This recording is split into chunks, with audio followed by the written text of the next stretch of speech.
참 오랜만에 강단에 섰습니다. 여러분 얼굴을 뵙게 돼서 반갑고요.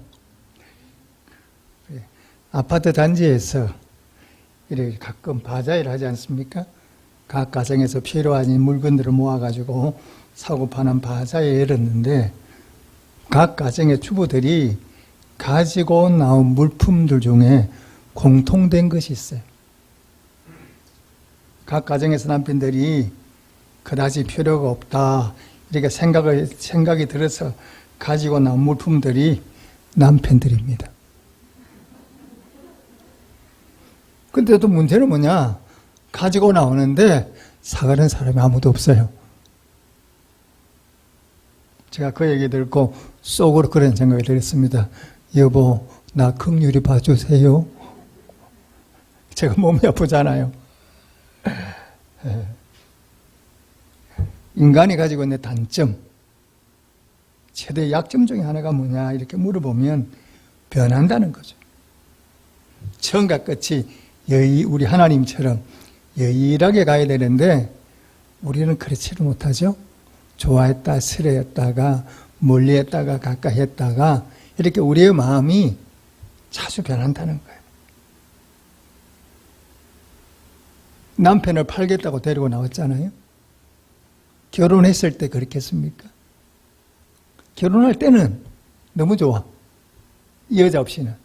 이 남자 없이는 못 살 것 같아. 그래서 결혼하는 거죠. 그래서 살다 보니까 마음들이 변해서 좀 팔고 싶은 누가 사갈 수만 있으면. 이게 바로 뭐냐? 우리 인간들이 가지고 있는 마음들이에요. 또 약점이기도 하죠. 그런데 이것은 인간관계만 그런 게 아닙니다. 하나님과 우리 사이도 마찬가지예요. 별반 다르지 않아요. 하나님은 여전히 변함없이 우리를 사랑하시는데 우리는 하나님 좀 가까이 좀 좋으면 가까이 갔다가 또 싫으면 좀 뒤로 왔다가 때로는 불평과 원망하다가 이렇게 살아가죠. 여러분 노아라는 사람을 생각해 보십시오. 우리 다 알잖아요. 방주를 만든 사람. 당대의 의인이에요. 하나님이 인정한 의인이죠. 그래서 하나님이 세상을 멸하실 때도 노아의 가족만 남겨놓으셨어요. 그들을 통해서 세상이 다시 번성해 갈 수 있도록 선택받은 사람이 누굽니까? 바로 이 노아입니다. 그런데 노아도 어땠습니까? 시간이 지나면서 노아의 믿음이 변하죠. 포도주를 점점 가까이 해서 포도주를 즐겨 마십니다. 그 결과가 어떻게 됩니까? 하나님하고 관계는 멀어지고 포도주와의 관계가 가까워지면서 어떤 일이 벌어지느냐? 아들을 저주하는 그런 일들이 벌어져요. 오늘 본문에 나오는 이삭도 뭐냐? 마찬가지죠. 아브라함의 아들로서 이삭은 하나님께 별로 책망받은 적이 없습니다. 그리고 믿음대로 삽니다. 그러니까 이삭이 어떤 사람이냐? 이삭이 가는 곳마다 하나님 함께 하세요. 그래서 믿지 않는 사람들이 이 이삭을 보고 뭐라고 얘기하느냐? 우리가 눈으로 직접 보았다. 하나님께서 너와 함께 하는 것을 우리가 두 눈으로 보았다. 이렇게 얘기를 해요. 예를 들면 내가 살고 있는데 주변의 사람들이 뭐냐? 어머 당신 보니까 하나님 살아계시네. 하나님 당신과 함께 하시네. 눈으로 확인할 수 있는 사람이 누구냐? 이삭이었어. 그런 이삭도 시간이 지나니까 어떻게 됩니까? 하나님 뜻대로가 아니라 자신의 생각대로 자신의 욕심대로 행하게 되죠. 자, 이삭에게 아들이 태어났어요. 형이 쌍둥이에 태어났는데 형이 에서고 동생이 야곱입니다. 그럼 우리는 보통 성경에는 장자원칙이죠. 그러면 그 이삭의 뒤를 이어서 믿음의 후손들을 구축해 나가는 사람이 누구냐? 에서죠. 근데 하나님이 태어날 때부터 그렇게 얘기를 했어요. 내 믿음의 후손은 에서가 아니고 야곱이다. 그렇게 말씀했기 때문에 이삭도 알고 리브가도 알아요. 그러면 당연히 이삭이 복을 줄 때 누구한테 자기의 그 믿음의 후손이라 복을 줘야 되느냐 그러면 성경의 말씀대로 우리를 말하면 에삭에 가야 되죠. 야곱에 가야 되죠. 왜? 하나님이 야곱이라고 말씀하셨으니까. 근데 오늘 본문을 보니까 이삭이 야곱을 축복하는 게 아니라 누구를 축복합니까? 에서를 축복하려고 그러잖아요. 하나님의 약속은 야곱인데 이 에서가 하나님의 약속을 던져버리고 에서에게 축복하는 장면이 오늘 본문에 나오죠. 어떻게 합니까? 하나님의 뜻이 아니라 자신의 뜻대로 하나님의 계획을 변경시켜버리는 것이 누구냐? 오늘 본문에 나온 이삭입니다. 왜 그랬습니까? 자, 여러분 우리 4절을 함께 읽어보겠습니다. 창세기 27장 4절입니다. 자, 함께 읽겠습니다. 시작. 내가 즐기는 별미를 만들어 내게로 가져와서 먹게 하여 내가 죽기 전에 내 마음껏 내게 축복하게 하라. 오늘 본문에 보니까 별미라는 단어가 나와요. 자기가 좋아하는 음식이죠. 축복의 기준이 하나님의 말씀이 아니라 내가 좋아하는 것, 내가 원하는 것, 이쪽으로 초점이 맞추어졌어. 그래서 내가 원하는 별미를 가져와서 만들어 와서 내가 네게 마음껏 축복하게 하라. 이 얘기를 에삭이 한 거죠. 자, 여러분 우리가 신앙생활을 한다고 얘기를 합니다. 그럼 신앙생활은 어떻게 하는 게 신앙생활입니까? 교회 왔다 갔다 하고 예배 드리고 교회 봉사하고 이것이 신앙생활입니까? 물론 이것도 맞습니다. 그런데 신앙생활의 가장 기본이 뭐냐 이래 말하면 이 성경 말씀에 있습니다. 신앙생활의 기본이 바로 뭐냐? 이 성경 말씀대로 사는 것이 신앙생활입니다. 이걸 때 하나님 말씀을 떠나서 내 뜻대로 내 생각대로 행하면 그건 신앙생활이 아닙니다. 루터가 왜 중세에 종교개혁을 일으켰습니까? 캐톨릭이, 그 로마 교황이 하나님 말씀대로 행하지 않거든요. 하나님 말씀을 떠나서 성경도 없는 얘기를 퍼뜨리고 그것을 믿게 하고 종이조각을 팔아서 지옥에 있는 영혼이 천국에 가게 만든 그런 어처구니 없는 얘기를 하거든요. 하나님 말씀과 아무 상관이 없어요. 그러니까 루터가 종교개혁을 일으켜서 신앙의 기본이 뭐냐? 오직 솔라피데, 하나님의 말씀. 말씀이 있다. 구원은 뭐냐? 그 말씀을 믿는 오직 믿음으로. 믿음으로만 구원받지 인간의 선한 행위를 가지고 구원받는 것이 아니다. 이런 기치를 들고 종교개혁을 했죠. 하나님을 기쁘게 하는 믿음은 뭐냐? 열심이 아닙니다. 내가 어떻게 하나님 말씀을 붙들고 어떻게 그 하나님 말씀을 믿고 하나님 말씀대로 사느냐에 달려있습니다. 오늘 이 시간 우리에게 주신 이 말씀을 붙들고 변치 않는 믿음으로 하나님의 약속의 말씀을 붙드는 그런 성도가 되시기를 주님의 이름으로 축복합니다. 자, 우리 6절, 7절을 함께 읽겠습니다. 제가 먼저 6절을 읽겠습니다. 리브가가 그의 아들 야곱에게 말하 이르되 내 아버지가 내 영 에서에게 말씀하시는 것을 내가 들으니 이르시기를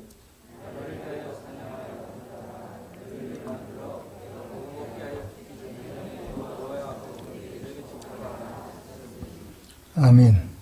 이삭의 가정의 문제점이 뭐냐? 이렇게 보니까 그렇게 사이 좋던 이삭과 리브가 사이에 대화가 없어요. 이런 부분을 축복을 하는데도 이삭이 자기 마음대로 하는 거예요. 리브가와 상의를 안 하는 거죠. 리브가 역시 바로 뭐냐? 신앙생활이 자기 중심이죠. 자식을 편애해요. 아버지는 에서를, 리브가는 동생 야곱을. 이런 편애가 얼마나 무서운 겁니까?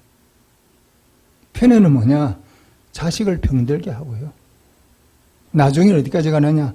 죽음으로 내몰게 만들어요. 이런 성경의 대표적인 경우가 야곱 아닙니까? 아들 요셉을 너무너무 사랑했어요. 다른 11아들보다 특별히 사랑해서 형들이 쳐다볼 때는 정말 못 볼 정도로 아버지가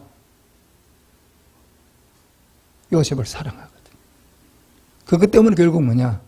요셉이 애국으로 팔려가게 되죠. 어느 정도였느냐? 형들이 죽이겠다고 말먹을 만큼 그렇게 편애가 사람들에게 엄청난 상처를 가져오게 되는 겁니다. 이 이삭의 가정도 이런 편애가 있잖아요. 자, 리브가가 기도의 사람이었다면, 믿음 있는 사람이었다면 아마 이런 문제를 놓고 하나님 앞에 기도했겠죠? 기도하고 남편에게 얘기를 했을 겁니다. 그건 안 됩니다, 여보. 하나님이 얘들이 태어날 때 이 장자의 축복을 야곱에 주시겠다고 이미 약속하지 않으셨습니까? 하나님 말씀대로 가야지 당신이 에서를 좋아한다고 해서 에서에게 축복하면 안 됩니다. 그건 하나님 뜻이 아닙니다. 이렇게 얘기를 해야 되겠죠. 그런데 리브가도 그런 얘기하지 않고 리브가는 리브가대로 자기 방법과 자기 생각대로 이 남편인 이삭을 속여서 아들인 야곱이 뭐하게 만듭니까? 복을 받게 만들죠. 에서는 에서, 이삭은 이삭대로, 리브가는 리브가대로 자신의 생각과 방법으로 문제를 해결해 나가죠. 결국 뭐냐? 두 형제가 원수가 되게 해요. 아버지와 엄마가 아들 사이를 원수가 되게 만들었단 말이에요. 그런데 이 성경을 읽어보면요, 리브가 말은 어떻게 합니까? 여호와 앞에서. 여호와 앞에서. 말은 보면 믿음이 있는 것 같아요. 여호와 이름을 팔고 있으니까. 그런데 실제로는 바로 뭐냐? 하나님 뜻대로 행하지 않죠. 이런 모습이 우리에게는 없습니까? 저부터 입만 열면 뭐라고 얘기합니까? 주님, 아버지, 아버지. 이렇게 하나님을 찾습니다. 근데 실제로 내가 하루 생활 가운데 얼마나 하나님의 말씀대로 사나, 얼마나 말씀 붙들고 그 말씀대로 살려고 몸부림치고 있나, 이걸 점검해 봐야 돼요. 우리는 예수를 믿노라고 말하면서도 하나님 말씀대로 사는 것에 대해서는 우리가 그렇게 고민하지 않아요. 그러다 보니까 우리의 삶이 자꾸만 바로 뭐냐? 믿음에서 떠나게 되는 거죠. 입술로는 하나님을 얘기하지만 삶의 중심에는 뭐가 없느냐? 하나님이 안 계세요. 저는 TV를 보다가 뉴스를 보다가 깜짝 놀랐어요. 푸틴이 뭔 얘기를 하느냐? 요한복음에 나오는 얘기를 하는 거예요. 형제를 위해서 목숨을 버리는 것보다 더 소중한 건 없다는 말씀하지 않습니까? 그 얘기를 자기에게 비춰가지고 얘기를 하는 거예요. 내가 그래서 아니, 전쟁을 일으키고 사람을 죽이는 사람이 어떻게 성경을 저런 식으로 해석을 하나. 정말 참 내가 보니까 우스운 정도가 아니라 뭐라고 말을 못하겠어요. 전쟁은 하나님 기뻐하는 거 아니잖아요. 얼마나 많은 인간이 죽었습니까? 그럼에도 불구하고 그들은 성경 말씀마다 그 속에 끼었는 거예요. 성경 말씀을 말한다고 푸틴이 예수 믿는 사람이 되느냐? 그렇지는 않습니다. 우리는 하루하루 심어야 될 것이 바로 뭐냐? 말씀을 읽는 데 그치는 것이 아니라 그 말씀을 읽고 듣고 묵상하면서 하나님 말씀 붙들고 약속의 말씀을 붙들고 사는데 힘쓰는 성도가 되시기를 주님으로 축복합니다. 자, 우리 8절부터 14절까지 말씀을 교도하겠습니다. 그런즉 내 아들아 내 말을 따라 내가 네게 명하는 대로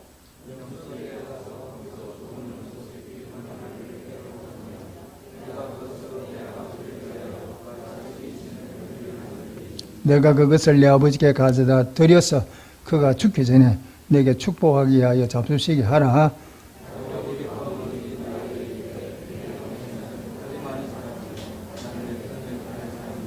아버지께서 나를 만지실진데 내가 아버지의 눈에 속이는 자로 보일지라. 복은 고사하고 저주를 받을까 하나이다.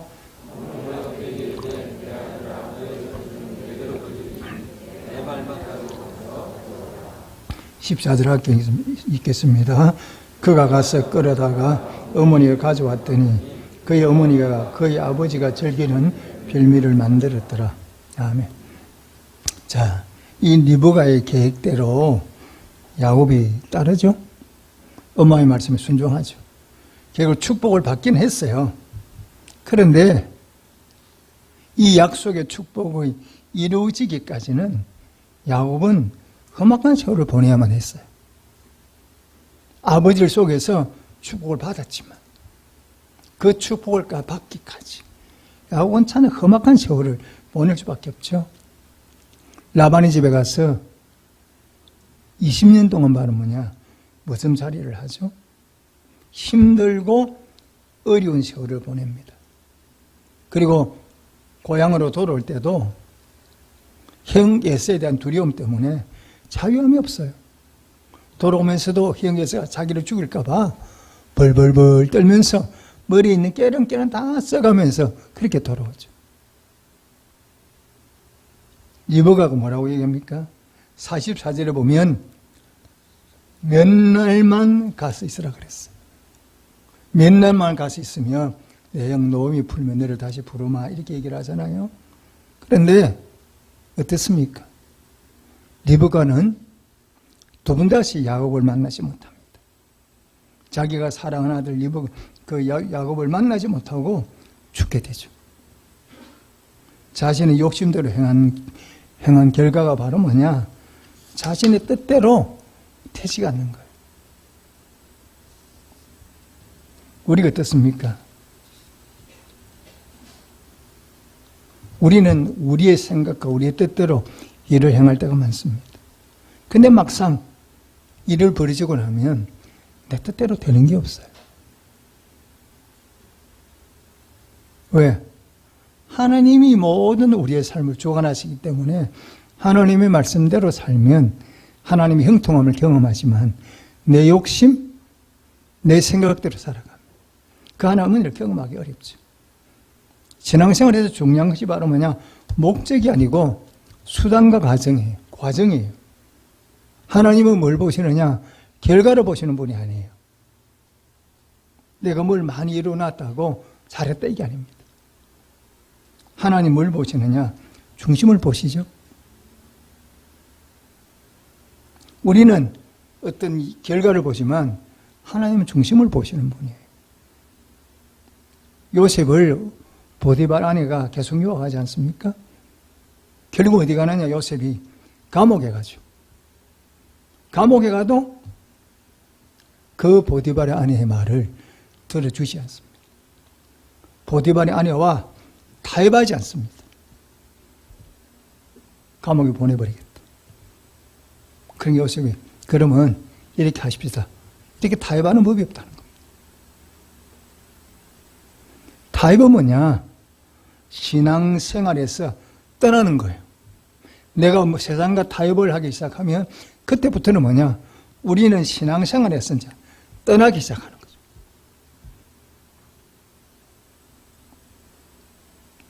근데 그것이 큰 거냐? 결코 그렇지 않습니다. 작은 것에서부터 그렇게 점점 이렇게 옮겨가게 돼 있어요. 큰 것으로. 그러면서 신앙생활을 떠나게 돼 있죠. 처음에는 기도 조금 시대간을 기도 좀 빼먹다가 예배 좀 빼먹다가 나중에는 교회를 떠나버리고 하나님을 잊어버려요.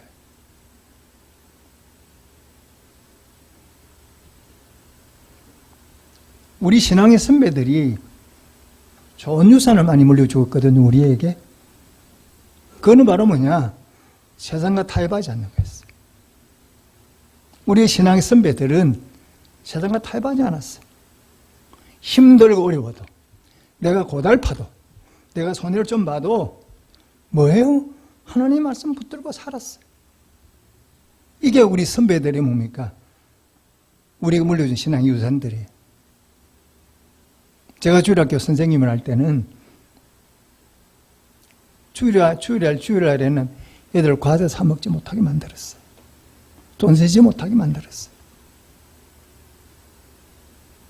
더 심한, 어쩌면 율법주의라고도 얘기할 수 있는데, 제가 그분의 얘기 듣고 깜짝 놀랐거든요. 주일에 와서 예배 드리기 전까지는 세상적인 말 하지 않았다. 예배에 와서 처음으로 입을 열어서 하나님을 찬양하기 전까지는 세상적인 얘기도 안 했다는 거, 주일 때문에. 우리가 볼 때는 좀 심하다 싶지만 그렇게 그분들이 주일을 지키는 유산을 물려주셨기 때문에 오늘 우리가 이렇게 신앙을 따라 사는 겁니다. 여러분, 어떤 사람이 천국에 들어갑니까? 여러분 어떻게 생각하세요? 어떻게 해야 천국에 들어가느냐? 예수 믿으면 되죠. 그게 답입니다. 그런데 예수를 어떻게 믿어야 되느냐? 신약 본문에 답이 나와 있습니다. 자, 우리 신약을 한번 가보겠습니다.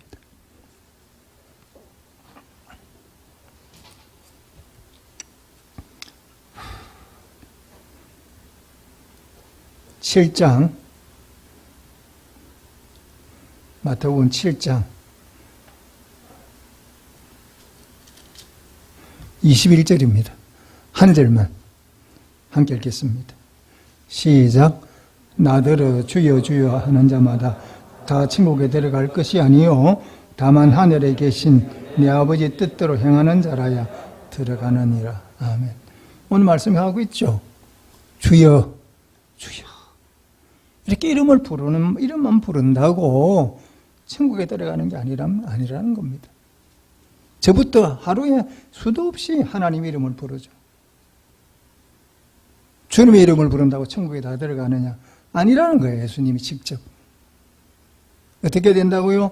아버지의 뜻대로 행하는 자. 아버지 말씀대로 행하는 자만이 천국에 들어간다. 이렇게 말씀하고 있는 거죠. 더 구체적으로 말하면 뭐냐? 하나님 말씀에 순종하는 자. 그런 사람만 천국에 들어갈 수 있다는 거예요. 여러분, 아브라함을 우리가 뭐라고 부릅니까? 믿음의 조상이라고 부르죠.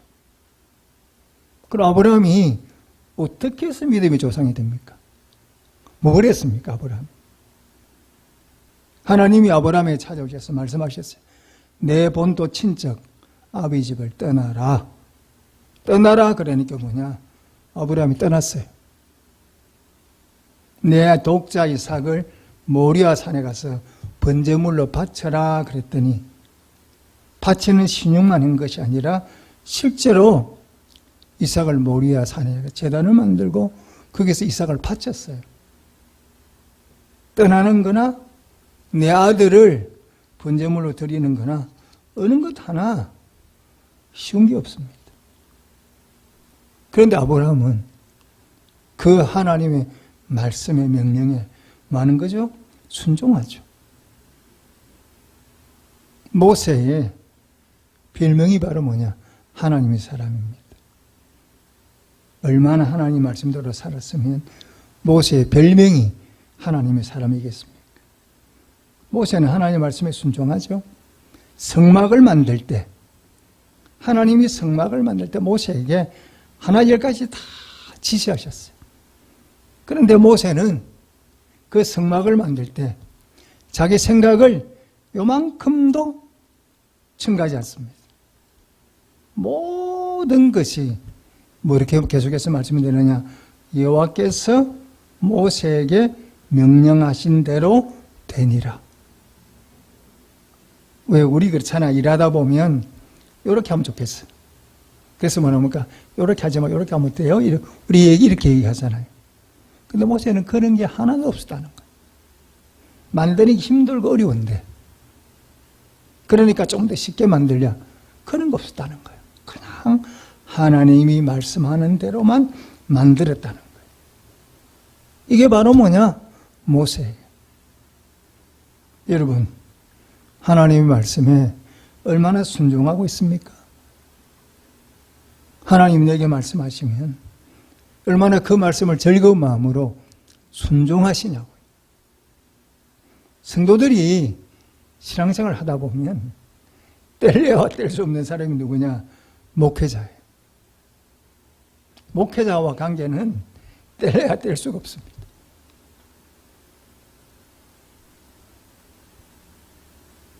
그러면 목회자는 뭐 하는 사람입니까? 하나님의 말씀대로 양떼를 돌보고 양떼에게 하나님의 말씀을 전하고 그 말씀대로 살도록 독려하는 사람이 누구냐? 이끌어가는 사람이 누구냐? 바로 목회자예요. 우리 교회의 장점이 뭐냐? 좋은 점이 뭐냐? 그러면 제가 늘 다른 교회 목사님들한테 그렇게 얘기를 합니다. 나는 참 복이 많은 사람. 좋은 장로님들 만났고 좋은 성도들 만났어. 그래서 내 목회가 행복해. 그런데 목회자의 가장 중요한 건 양떼거든요. 근데 그 양떼가 자꾸 목회자가 지도하는 가는 대로 말씀을 안 따라와. 그럼 목회가 참 괴로워요. 그런데 우리 교회는 우리 장로님들부터 시작해서 성도 여러분들이 참 부족한 저를 사랑해 주시고 순종을 참 잘해 주세요. 우리 목회를 떠난 그 정현석 목사님이 우리 교회로 와가지고 저한테 잘못 한 얘기가 뭔 줄 아십니까? 여기서 놀란 점이 바로 뭐냐? 성도님들이 부교육자들의 말에도 너무 순종을 잘한다는 거예요. 지금도 이 생각이 나요. 그때는 이제 성목사님이 계실 때 아닙니까? 근데 성목사님 이렇게 하세요. 이렇게 하니까 교인들이 아무 얘기하지 않고 이 성목사님 말씀에 따라가더라는 거죠. 그래서 성목사가 놀란 거예요. 어떻게 부교육자를 말해도 저렇게 순종을 잘해 주시나. 그래서 이 정현석 목사님이 되게 충격을 받았어요. 왜? 자기가 했던 교회는 안 그랬거든. 여기 와보니까 너무 분위기가 다르다는 거예요.